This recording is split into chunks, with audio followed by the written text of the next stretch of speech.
Ibu Lia untuk menjelaskan terkait teknik dan diskusi penyusunan permohonan pemohon dan keterangan pihak terkait.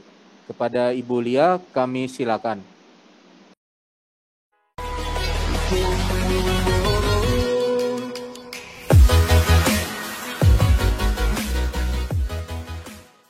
Ibu Lia untuk menjelaskan terkait teknik dan diskusi penyusunan permohonan pemohon dan keterangan pihak terkait. Kepada Ibu Lia, kami silakan. Baik, terima kasih moderator Mas Ardi. Bismillahirrahmanirrahim. Assalamualaikum warahmatullahi wabarakatuh. Bapak dan Ibu peserta BIMTEK pada sore hari ini, mudah-mudahan kita semua selalu dalam lindungan Allah, diberikan kesehatan sehingga nanti ke depan kita bisa menyelesaikan pesta demokrasi ini nanti sampai paripurna gitu ya.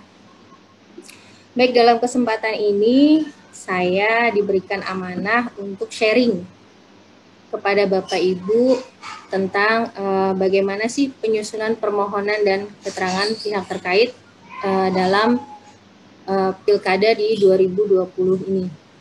Mungkin minta tolong dari teman-teman Pustik bisa ditayangkan. Baik, slide selanjutnya saya mulai Bapak dan Ibu. Pertama, sebenarnya ini ada beberapa hal yang mungkin nanti tidak akan terlalu detail saya jelaskan karena ini sudah dijelaskan panjang lebar tadi oleh Bapak Ibu narasumber dari mulai pagi. Tadi ada Yang Mulia Bapak Suhartoyo dan Yang Mulia Bapak Daniel, kemudian ada Mas Faiz juga tadi, dan terakhir tadi sebelum saya ada Pak Wiryanto, Panitra Muda 2. Dan itu para narasumber sudah menjelaskan dengan sangat jelas terkait dengan hal-hal ini. Jadi nanti saya akan fokus detail mungkin di teknis penyusunannya. Nah, saya mulai terkait dengan para pihak. Ini tadi sudah disampaikan siapa sih para pihak itu? Ada pemohon, termohon, dan pihak terkait. Untuk Bawaslu, dia didudukan sebagai pemberi keterangan gitu ya. Jadi yang dimaksud pemohon itu siapa? Ada dua. Yang satu pasangan calon untuk pilkada yang pasangan calonnya lebih dari 2. Nah, untuk yang pasangan calonnya hanya 1, itu yang bisa jadi pemohon itu adalah pemantau pemilihan yang untuk pemantau pemilihan ini tadi sudah dijelaskan memang ada persyaratannya, dia harus sudah terakreditasi, jadi nanti harus pula diserahkan kepada mahkamah untuk bukti terkait dengan sertifikat akreditasinya dari KPU gitu ya. Dan ini sudah diatur juga dalam PMK nomor 6 tahun 2020 yang mungkin nanti dalam waktu yang tidak lama akan bisa Bapak Ibu terima gitu ya. Kemudian saya balik untuk pasangan calon, baik itu gubernur, bupati, ataupun wali kota, itu jangan lupa Bapak dan Ibu juga harus menyertakan nanti di buktinya surat keputusan KPU terkait dengan penetapan sebagai pasangan calonnya. Itu ada SK KPU-nya, kemudian juga nomor urut paslonnya itu harus disertakan. Itu yang menjadi salah satu bukti yang menerangkan bahwa memang Bapak dan Ibu adalah pasangan calon. Gimana kalau misalnya yang mengajukan bakal calon gitu ya, apakah kemudian MK akan menolak permohonannya gitu. Jadi pada intinya setiap permohonan yang masuk ke MK itu akan kami terima Bapak dan Ibu, hanya saja nanti majelis hakim yang akan menilai, begitu ya. Tapi secara norma memang yang bisa mengajukan ke MK itu hanya pasangan calon atau pemantau pemilihan, begitu. Kalau selama ini pernah ada bakal calon yang kemudian mengajukan ke mahkamah, kami tetap bisa menerima permohonan itu, dalam artian diterima oleh kepanitraan. Tapi bagaimana nanti apakah itu diterima sebagai pihak atau bukan, itu majelis hakim gitu ya. Tapi secara normanya yang bisa jadi yang punya legal standing adalah pasangan calon gitu. Kemudian yang kedua, pihak yang kedua adalah termohon. Nah, di sini termohon ada KPU atau KIP provinsi atau KPU KIP kabupaten kota. Itu nanti tergantung daerahnya yang mana. Yang ketiga adalah pihak terkait. Pihak terkait itu siapa? Pihak terkait itu sama seperti pemohon tadi, ada dua. Yang pertama pasangan calon, baik itu gubernur, bupati, atau wali kota, dan juga pemantau pemilihan. Nah, ini sama, ini pemantau pemilihan catatannya itu hanya yang untuk satu pasangan calon. Nah, ini pihak terkaitnya itu untuk pasangan calon paslon gubernur, bupati, atau wali kota itu memang yang mempunyai kepentingan langsung terhadap permohonan yang diajukan oleh pemohon, gitu ya. Jadi ini adalah para pihaknya. Bisa lanjut, next. Slide selanjutnya, apa yang menjadi objek permohonan? Objek permohonannya itu adalah keputusan termohon mengenai penetapan perolehan suara perselisihan hasil pemilihan gubernur, wali kota, bupati yang signifikan dan dapat mempengaruhi penetapan calon terpilih, gitu ya. Jadi kalau berita acaranya gimana gitu? Seandainya, andaikan termohon kemudian tidak mengeluarkan keputusan termohon, boleh tidak pemohon mengajukan objeknya itu berupa berita acara, gitu ya. Kalau selama ini, kalau memang itu kan nanti harus dibuktikan ya Bapak Ibu, dalilnya pemohon itu harus dibuktikan. Jadi kalau misalnya pemohon mengajukan objek permohonannya itu berupa berita acara gitu ya, bukan keputusan termohon seperti norma yang sudah ada, dikarenakan memang termohon tidak mengeluarkan atau diperlambat gitu ya, dalam tanda kutip diperlambat sehingga para pihak kemudian tidak bisa menerima keputusan termohon itu hingga batas waktu, misalnya ditakutkan batas waktu pengajukan KMK-nya selesai, maka pemohon kalau ingin mengajukan objek permohonan berupa berita acara, kalau saya pribadi silakan, asal persyaratannya pemohon bisa menjelaskan terkait dengan kejadiannya seperti apa, dalilnya harus kuat gitu ya. Kenapa kemudian objeknya berita acara gitu ya? Itu harus dijelaskan dalam permohonan Bapak dan Ibu. Kalau memang ada masalah terkait dengan keputusan termohon, dikeluarkannya keputusan termohon itu. Jadi memang pemohon itu harus menjelaskan detail kenapa yang diajukan adalah berita acara rekap misalnya. Oh, karena termohon memang tidak mengeluarkan keputusan, tapi yang dikeluarkan oleh termohon misalnya hanya berupa berita acara gitu. Dan itu nanti pasti akan dijawab oleh termohon di persidangan. Nah, terkait dengan hal itu, hakim nanti yang akan menilai, majelis hakim yang akan menilai apakah kemudian objek permohonan tersebut bisa diajukan ke mahkamah, gitu ya. Itu terkait dengan objek. Next, tenggang waktu pengajuan permohonan pemohon. Nah, tenggang waktu pengajuan ini sama seperti pilkada sebelumnya, diajukan paling lambat 3 hari kerja terhitung sejak diumumkan penetapan perolehan suara hasil pemilihan oleh termohon, gitu. Jadi yang harus digarisbawahi adalah 3 hari kerja.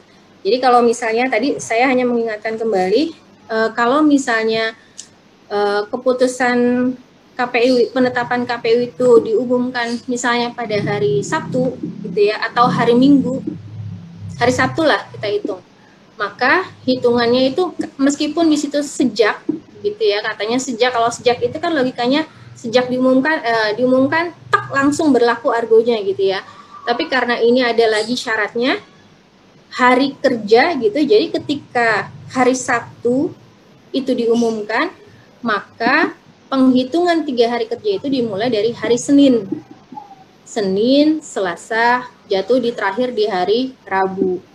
Hari Rabunya itu juga MK memberikan kesempatan sampai jam 24, sampai jam 12 malam. Begitu ya Bapak Ibu, jadi 3 harinya seperti itu. Kemudian terkait dengan permohonan sebelum karena ini terkait sesuai dengan PMK kita juga memang ada perubahan. Jadi untuk pengajuan permohonan sendiri hanya boleh dilakukan 1 kali selama masa tenggang waktu 3 hari kerja itu. Nah, ini kan bisa dilakukan secara online, bisa dilakukan secara offline. Kalau misalnya Bapak dan Ibu mengajukan online juga, offline juga, boleh apa enggak gitu kan? Jawabannya tidak. Atau boleh Bapak Ibu, tapi yang akan digunakan oleh MK adalah permohonan yang paling pertama diterima oleh mahkamah. Jadi kalau Bapak Ibu mengajukan permohonan secara online dulu, maka itu yang akan kemudian mengajukan secara offline, dan ternyata permohonan antara offline dan online itu berbeda, gitu. Tetap yang akan digunakan itu adalah permohonan yang pertama kali diajukan. Jadi kalau pertama kali diajukan online, ya online itu yang akan dipakai, begitu ya. Tapi Bapak dan Ibu kan masih punya kesempatan untuk mengajukan kembali perbaikan permohonan kalau misalnya dirasa permohonan awalnya kurang lengkap. Nah, itu masih dikasih waktu 3 hari lagi setelah AP3 diterima oleh Bapak dan Ibu, dan itu pun hanya boleh diajukan 1 kali.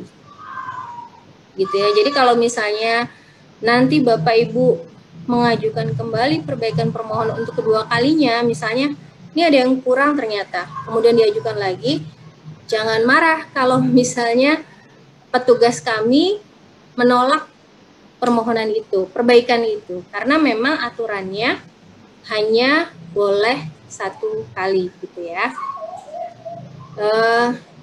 Kemudian kalau misalnya masih ada nih setelah perbaikan, Bapak dan Ibu kira-kira masih ada yang mau diperbaiki, Bapak dan Ibu silahkan nanti memperbaiki di sidang pendahuluan, pemeriksaan pendahuluan pertama, gitu ya. Jadi nanti Bapak dan Ibu kalau memang ada yang mau diperbaiki, silahkan nanti di sidang pendahuluan yang pertama. Nah, seperti apa nanti yang bisa diperbaiki? Biasanya tidak terkait dengan substansi, tapi renvonya itu paling terkait dengan redaksional, typo, seperti itu. Tapi substansi biasanya tidak dapat dilakukan perbaikan di sidang pendahuluan. Jadi kalau saya menyarankan supaya memang Bapak dan Ibu mempergunakan waktu yang sudah ada di perbaikan pertama itu dengan maksimal gitu ya. Jadi kalaupun nanti ada perbaikan lagi, yaitu hanya terkait dengan redaksional, dan itu bisa dilakukan nanti di sidang pendahuluan itu. Kemudian karena ini terkait juga dengan Bapak Ibu sebagai pihak terkait nantinya, bisa jadi seperti itu, maka kapan sih permohonan pihak terkait itu bisa diajukan gitu ya. Jadi ini juga jadi pembeda dengan pilkada sebelumnya. Kalau pilkada sebelumnya kan Bapak Ibu setelah MK mengupload, kemudian Bapak Ibu diberikan salinan permohonan, kemudian Bapak Ibu bisa menyampaikan keterangan pihak terkait sebagai pihak terkait dengan atau tanpa adanya surat permohonan sebagai pihak terkait, gitu ya. Tapi di PMK untuk 2020 ini kami berusaha untuk mentertibkan itu. Jadi permohonan untuk jadi pihak terkait itu, para calon pihak terkait harus mengajukan permohonan dahulu, gitu. Itu diberi waktu, jangka waktunya paling lama 2 hari setelah permohonan dicatat dalam EBRPK atau diunggah dalam laman mahkamah. Jadi kalau tadi di mekanisme sebelumnya itu sudah dijelaskan kapan MK akan meregistrasi, yaitu kira-kira maksimal 2 hari dari hari itu. Karena di sini kata-katanya setelah, bukan sejak. Kalau sejak ya misalnya registrasinya hari Senin, ya Senin itu sudah dihitung. Senin jatuhnya Selasa. Tapi karena ini setelah, berarti kalau misalnya registrasinya hari Senin, ya berarti permohonan itu paling lama diajukan itu ya hari Selasa, Rabu. Begitu ya. Dan itu harus ada permohonan sebagai pihak terkait. Bagaimana kalau kemudian ada pihak paslon yang ingin jadi pihak terkait tapi dia tidak mengajukan permohonan sebagai pihak terkait atau terlambat mengajukan permohonan sebagai pihak terkait. Dengan sangat menyesal hati, Bapak dan Ibu tidak dapat kemudian ikut sebagai pihak dalam perkara itu. Gitu. Jadi memang harus Bapak dan Ibu itu memang harus update di website mahkamah terkait dengan permohonan yang mungkin sudah diajukan oleh para pemohon gitu, karena ini kan pihak terkait ini sekarang sifatnya pasif ya Bu, Bapak dan Ibu, jadi tidak seperti pilkada sebelumnya. Jadi memang harus sangat update banget dengan laman mahkamah. Dan karena tadi sudah diberikan juga, dijelaskan, diterangkan detail tanggal-tanggalnya, atau mungkin nanti Bapak Ibu bisa lihat juga kapan registrasinya. Nah, mulai dari hari itu memang harus, kalau orang Tangerang bilang itu harus dipantengin Pak, gitu ya. Jadi website kita tuh harus dipantengin, jadi tahu ternyata untuk daerah ini ada pemohon yang mengajukan gitu. Jangan sampai nanti sudah lewat 2 hari baru ngeh dan merasa dirugikan gitu. Meskipun sebenarnya yang menjadi pihak utama itu kan memang pemohon dengan menggugat termohon gitu ya, tapi pihak terkait pun diberikan kesempatan untuk juga kalau memang ada yang mau dijawab dalam dalil pemohon disilahkan, dan bukti-buktinya juga sama. Nah, ini tenggang waktu pengajuan jawaban dan keterangan pihak terkait. Ini jawaban maksudnya jawaban termohon. Keterangan pihak terkait dan keterangan Bawaslu itu disampaikan kepada mahkamah pada muka persidangan. Jadi kalau selama ini sebenarnya ada yang bertanya, boleh tidak sih kita sidang online dulu gitu kan, dan keterangannya nanti diserahkan setelah sidang. Kalau sampai saat ini ketentuannya masih harus fisik datang ke mahkamah. Gitu. Jadi termohon, pihak terkait, Bawaslu kalau mau menyampaikan jawaban keterangan atau keterangan itu harus langsung datang ketika persidangan kedua, yaitu ketika persidangan untuk mendengarkan keterangan termohon, jawaban termohon, keterangan pihak terkait, dan keterangan Bawaslu. Termasuk di dalamnya alat bukti Bapak dan Ibu. Meskipun sebenarnya ya, bukti ini bisa disampaikan kapan saja selama persidangan itu masih berlangsung. Tapi untuk awal dan mengantisipasi dikhawatirkan nanti setelah sidang kedua, majelis hakim itu akan mengadakan rapat permusyawaratan hakim yang akan mengambil sikap. Jadi apakah permohonan ini akan diteruskan sampai mendengarkan keterangan saksi dan seterusnya, atau cukup sampai sidang kedua gitu. Jadi kalau misalnya saran saya ya sampaikan alat bukti permohonan keterangan pihak terkait Bawaslu itu disampaikan pada sidang pemeriksaan kedua. Jadi kalau ini khusus karena Bapak Ibu kemungkinan bisa jadi juga dari pihak terkait, ya buktinya pihak terkait itu juga harus diserahkan ketika sidang kedua ini. Nah, kalau di sidang pertama itu pihak terkait diundang ke mahkamah untuk mengikuti sidang itu sebenarnya untuk mendengarkan apakah permohonan pemohon paslon itu untuk mengajukan sebagai pihak terkait itu diterima atau tidak.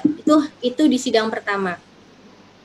Nah, nanti kalau misalnya diterima, maka pihak terkait akan maju ke sidang kedua memberikan keterangan. Seperti itu. Nah, jangka waktunya nanti Bapak dan Ibu bisa lihat di mekanisme yang tadi, itu sudah ada tanggal-tanggalnya kapan permohonan diajukan, range waktunya sudah ada, kapan permohonan diajukan, kapan diregistrasi, kapan sidang pertama, kapan sidang kedua, saksi, putusan gitu, itu semua sudah diuraikan oleh mahkamah di PMK nomor 4 itu, ya. Kemudian nanti juga terkait dengan bukti, Bapak Ibu, saya hanya mengingatkan supaya Bapak Ibu itu bisa lebih hati-hati, lebih aware dengan alat bukti gitu. Minimal alat bukti itu harus ada ya Pak Bu, kalau sebagai pemohon itu ya dia sebagai, sama sih sebenarnya, harus ada SK pasangan calon, nomor urut paslon, kemudian SK ketetapan KPU-nya tentang penetapan rekap, objeknya, itu minimal harus ada itu. Kalau terkait dengan pemantau ya, dia harus ada sertifikat akreditasi dari KPU gitu ya. Kemudian ADART-nya terkait dengan alat bukti itu jangan lupa Bapak Ibu membuatkan daftar buktinya. Daftar buktinya itu harus sesuai dengan bukti fisiknya. Gitu. Jadi nanti meskipun nanti mahkamah akan memverifikasi gitu kan ya, tapi alangkah lebih baiknya kalau memang Bapak Ibu dari awal sudah siap perang nih gitu kan. Jadi memang sudah detail. Kalau untuk pemohon nih Bapak dan Ibu, mungkin yang sudah pernah beracara di mahkamah, kalau untuk pemohon itu buktinya itu pakai huruf P gitu ya, jadi P1 atau P2, P3, P4 gitu ya. Kalau termohon itu T1, T2 dan seterusnya. Kalau pihak terkait itu kodenya PT gitu ya. PT1, PT2 dan seterusnya. Nah, itu harus sesuai antara daftar bukti dengan bukti fisiknya. Dan untuk bukti fisiknya itu harus diberikan kuping. Gitu ya, diberikan kuping kodenya. Jadi nanti memudahkan kita ketika harus menilai, mencari buktinya itu. Nah, ini terkait dengan sistematika permohonan pemohon, ini sebenarnya masih sama seperti pilkada sebelumnya kalau Bapak dan Ibu sudah pernah beracara di mahkamah ya. Antara lain memuat identitas lengkap pemohon. Nah, pemohon di sini apakah dia paslon ataukah dia pemantau pemilihan. Nah, dipilih salah satu. Kemudian untuk uraiannya itu ada 5 bagian. Yang pertama terkait dengan kewenangan mahkamah, kemudian kedudukan hukumnya, kedudukan hukum pemohon, karena ini terkait dengan permohonan, tenggang waktu pengajuan permohonan, alasan permohonan, dan petitum. Nah, di sini kalau kita lihat uraiannya, identitas pemohon itu memuat apa saja gitu ya. Paling kurang artinya minimal itu ada nama dan alamat pemohon. Ada atau kuasa hukumnya dan atau kuasa hukumnya. Ini harus ada. Dan untuk kuasa hukum harus disertai dengan surat kuasa yang ditandatangani baik oleh pemohon. Pemohon itu karena pasangan calon jadi harus 2 ya Bapak dan Ibu, tidak bisa kemudian hanya gubernurnya saja gitu misalnya, hanya wakil gubernurnya saja, tidak bisa. Jadi memang harus 2 karena ini sifatnya kumulatif pasangan. Nah, ini memuat nama dan alamat pemohon, jadi di situ ada calon kepala daerahnya dan wakilnya. Dan kuasa hukumnya, kuasa hukum ini juga nanti harus disertakan terkait dengan surat kuasanya. Nah, saya mengingatkan kembali terkait dengan surat kuasa, mungkin karena crowded gitu ya, ada kuasa hukum yang mungkin lupa tanda tangan di surat kuasanya. Nah, itu sering sekali terjadi. Jadi itu harus diantisipasi mulai sekarang. Atau beberapa kejadian memang mungkin ini juga terjadi di pengujian undang-undang Bapak dan Ibu, jadi tanda tangannya itu berbeda gitu, tanda tangan kuasa hukum antara yang di permohonan dengan yang di surat kuasa itu berbeda, dan itu pasti akan jadi catatan penilaian tersendiri buat majelis hakim. Itu harus hati-hati. Kemudian juga dituliskan alamat surat elektronik atau emailnya. Ini terkait nanti dengan surat menyurat, karena nantinya kita kan memang paperless, jadi ini sudah untuk mempermudah, mempercepat informasi sebenarnya. Kemudian yang ketiga, ini nicknya ini untuk pasangan calonnya, ya. Jadi NIK-nya itu berlaku untuk pasangan calonnya sesuai dengan kartu tanda penduduk. Jadi nanti KTP-nya disertakan fotokopinya, gitu. Kemudian ada nomor kartu tanda anggota bagi advokat sebagai kuasa hukum. Nah ini kalau dia advokat. Kalau misalnya memberikan kuasa bukan kepada advokat, maka tidak perlu kartu tanda anggota seperti ini dan tidak perlu memakai toga nanti di persidangan. Kalau advokat nanti di persidangan harus memakai toga, begitu. Termasuk juga kalau nanti melakukan persidangan secara online, itu tetap kalau advokat dia harus memakai toga. Dan ini lagi terkait dengan persidangan, mumpung saya ingat, jadi mohon maaf kalau ini nanti saya tambah gitu ya, karena secara teknis karena kita sudah mulai persidangan online, jadi kadang ada pemohon atau kuasa hukum yang kemudian melakukan persidangan itu di dalam kendaraan gitu. Nah itu tidak diperkenankan Bapak dan Ibu. Ya, jadi kalau bersidang ya seperti kita bersidang ya di tempat yang memang layak untuk sidang gitu. Dan untuk advokat tetap harus memakai toga, ya. Kemudian permohonan pemohon juga memuat identitas termohon, ada nama termohon dan alamat termohon, itu disesuaikan dengan daerahnya.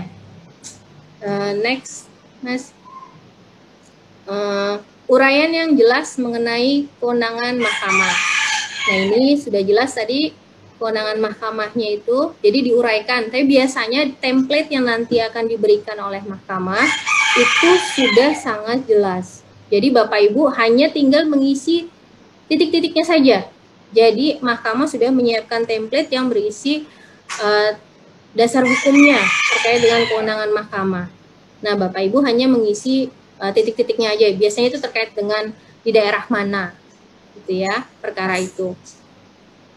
Kemudian kedudukan hukum pemohon ini memang seperti yang disampaikan tadi untuk PMK 6 2020 mungkin nanti Bapak Ibu belum menerima ini ya, tapi insya Allah segera di launching gitu ya. Jadi di sini memang PMK itu tidak mengatur secara rigid terkait dengan 158 Bapak dan Ibu. Tapi seperti kita ketahui dan sebagaimana disampaikan oleh Yang Mulia Majelis Hakim Pak Soehartoyo tadi, bahwa 158 ini sebenarnya sesungguhnya sudah ada di ketentuan Undang-Undang Pilkada gitu ya. Jadi seperti itu. Kemudian kedudukan hukum jadi tetap Bu harus jelaskan juga pemohon sebagai pasangan calon atau pemantau pemilihan itu juga harus diakreditasi, itu sudah harus jelaskan nanti detail. Kemudian ditambah juga kalau usul saya tetap ditambah terkait dengan ketentuan pasal 158 gitu ya. Jadi memang sebenarnya 158 itu kan sudah jelas diatur dalam Undang-Undang Pilkada 10/2016 gitu ya. Kemudian yang ketiga terkait dengan tenggang waktu pengajuan permohonan. Nah, di sini tenggang waktunya pemohon juga harus menjelaskan gitu ya, sebenarnya apakah permohonan itu diajukan memang dalam waktu 3 hari itu sejak ataukah tidak, karena ini nanti akan jadi bahan kalau memang tidak diajukan pas gitu ya, akan dijadikan bahan oleh para pihak lain untuk termohon atau pihak terkait untuk mengeksepsi permohonan Bapak dan Ibu gitu. Kemudian next kita lanjut lagi. Sebentar. Teman-teman Pusdik bisa dilanjut lagi. Nah, ini alasan permohonan. Jadi alasan permohonan itu pemohon harus menjelaskan mengenai kesalahan hasil penghitungan suara yang ditetapkan oleh termohon. Gitu. Jadi memang harus diuraikan secara detail. Kesalahannya ada di mana? Di tingkat TPS atau ketika rekap di rekap di kabupaten kota gitu ya. Kemudian pemohon juga harus menjelaskan penghitungan suara yang benar menurut pemohon itu seperti apa. Nah, ini juga ketika pemohon menjelaskan ini harus disertai juga dengan alat bukti yang mendukung. Tidak bisa kemudian pemohon menjelaskan dalil yang kemudian tidak dapat dibuktikan. Ini sebelumnya mohon maaf Bapak Ibu karena saya ini sedang WFH, jadi kalau ada suara-suara misteri gitu ya, karena saya di perumahan, jadi mohon maaf sekali lagi jika misalnya mudah-mudahan konsentrasinya kemudian tidak tidak pecah gitu ya. Kemudian tenggang waktu permohonan ini penjelasannya sudah sama. Kemudian petitumnya. Nah, ini petitumnya pernyataan pemohon untuk membatalkan hasil penghitungan suara yang ditetapkan oleh termohon. Jadi harus pernyataan itu yang diminta. Jadi pemohon dalam petitum pertama misalnya mengabulkan permohonan pemohon, yang kedua membatalkan keputusan KPU nomor berapa gitu ya. Kemudian yang ketiga petitumnya misalnya minta untuk menetapkan perolehan suara yang benar itu seperti apa menurut pemohon gitu ya.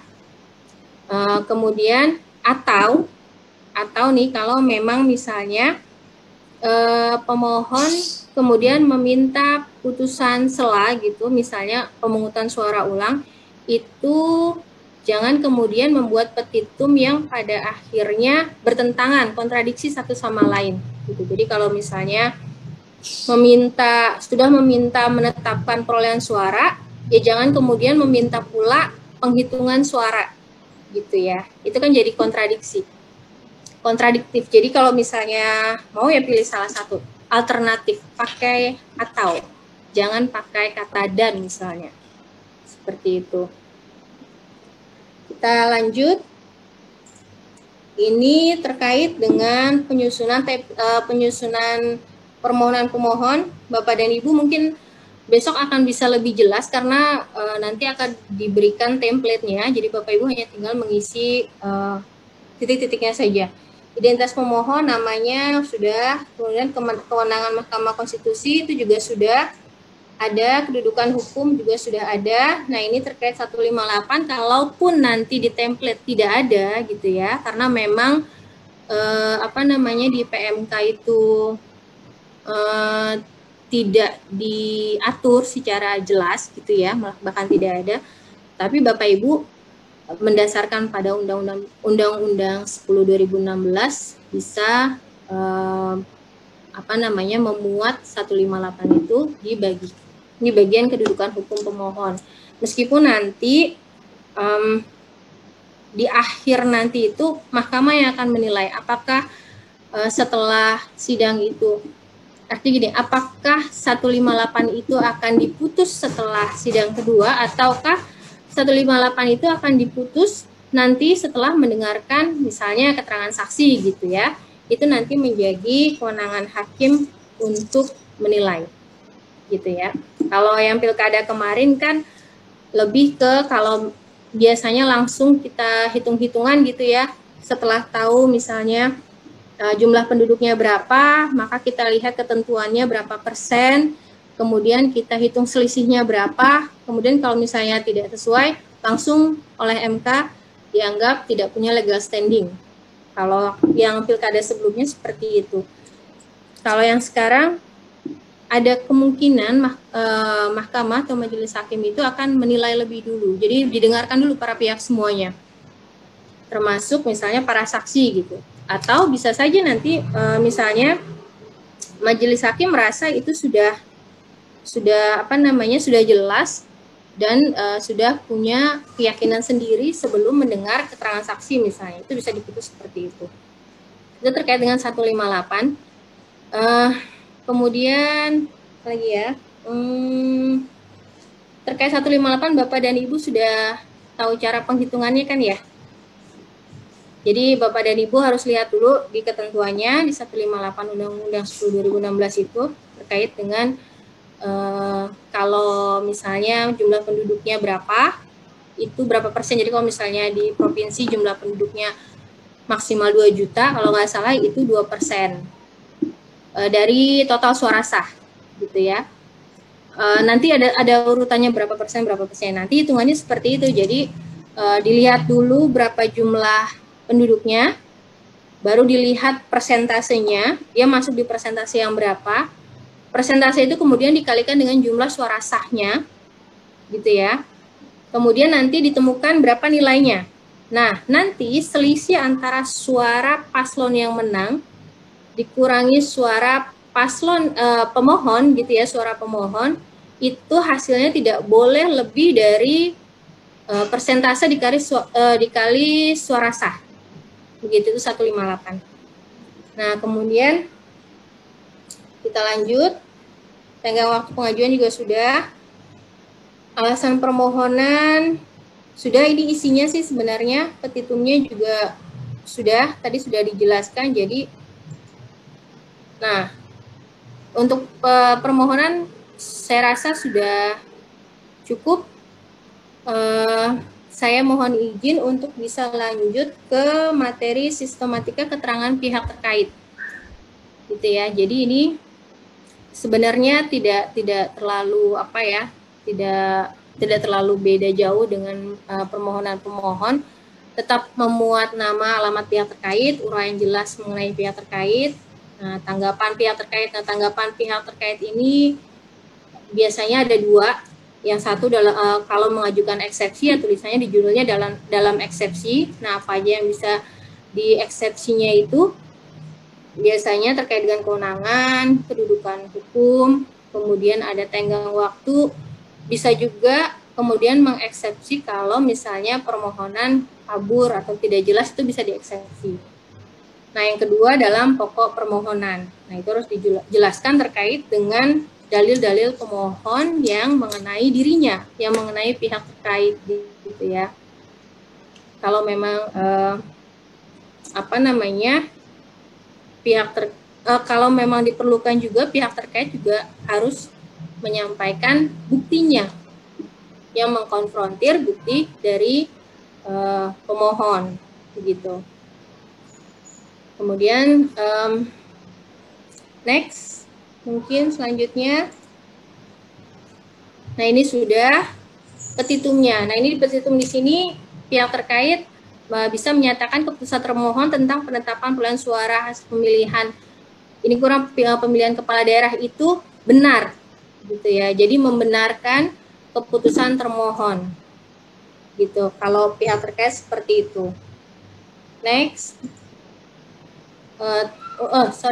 Untuk petitum itu sebenarnya ada dua. Kalau memang ada eksepsi, ditulis ya dalam eksepsinya juga apa, petitumnya diminta, kemudian dalam pokok permohonan apa, gitu ya. Mungkin seperti ini garis besarnya, identitas para pihak, keterangan pihak terkait seperti ini. Lanjut. Nah, ini dalam eksepsi bisa terkait dengan kewenangan. Kewenangan itu biasanya terkait dengan objeknya. Nah, ini bisa dieksepsi kalau misalnya tadi objeknya bukan keputusan surat keputusan KPU. Nah, di sini juga ada pernyataannya. Nanti di template juga bisa lebih jelas, dan eksepsi ini sifatnya opsional. Jadi boleh dipakai, boleh juga tidak dipakai, seperti itu ya. Kemudian lanjut, kedudukan hukum di sini, ini kedudukan hukum pemohon, maksudnya eksepsi pihak terkait terhadap kedudukan hukum pemohon. Jadi bisa kalau misalnya pihak terkait mau mengeksepsi karena misalnya dia bukan pasangan calon, atau di sini ada dia tidak memenuhi ketentuan pasal 158, gitu. Seperti itu. Kemudian lanjut,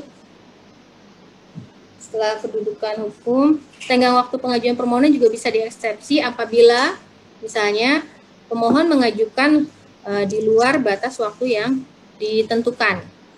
Itu bisa dieksepsi. Nah, kemudian lanjut lagi. Nah, ini sebelum dalam pokok permohonan, pihak terkait juga bisa mengeksepsi terkait dengan misalnya permohonan kabur atau ada masalah dengan surat kuasa. Kadang-kadang tanggalnya surat kuasa dengan tanggal permohonan itu lebih dulu permohonan. baru surat kuasa. Padahal yang menandatangani permohonan itu ya kuasa yang ada di surat kuasa. Gitu. Jadi memang harus berhati-hati. Terus bisa juga di surat kuasanya daerah, karena ini kan biasanya Bapak Ibu bisa menjadi kuasa hukum di beberapa daerah gitu misalnya. Hati-hati dengan copy paste Bapak dan Ibu. Kadang Bapak dan Ibu sedang berperkara di misalnya di Kota Tangerang, tapi kemudian di surat kuasanya berbeda daerahnya. Nah, itu juga bisa menjadi masalah. Jadi bisa tanpa eksepsi pun itu sebenarnya bisa diobskurkan pada akhirnya. Ya, ini petitumnya paling tidak seperti ini. Kalau ada eksepsi ya dibuatkan dalam eksepsi.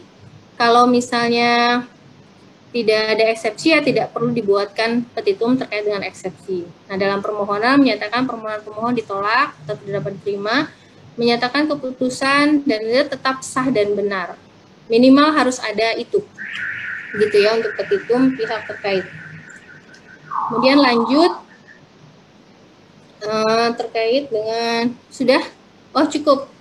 Mungkin itu Bapak dan Ibu sedikit sharing terkait dengan penyusunan permohonan dan keterangan pihak terkait. Mungkin tadi secara detail memang materi ini juga sudah sangat disinggung banyak banget dari mulai awal gitu ya. Jadi akan lebih jelas lagi kalau misalnya nanti Bapak dan Ibu menghadapi langsung soal permohonan seperti apa, template-nya nanti bisa dilihat-lihat dulu seperti apa gitu kan. Nanti biasanya kalau memang kalau untuk para advokat yang sudah beracara mungkin paham nanti kira-kira akan ada masalah di bagian yang mana gitu. Tapi kalau untuk mohon maaf Bapak Ibu yang mungkin baru bergabung untuk beracara di mahkamah agak sulit membayangkan mungkin ya, tapi saya rasa Bapak Ibu sudah sangat banyak berkecimpung di dunia peradvokatan gitu ya. Jadi saya rasa sudah banyak makan asam garam lah terkait dengan ini. Itu saja Bapak dan Ibu, saya kembalikan kepada moderator Mas Ardi. Terima kasih.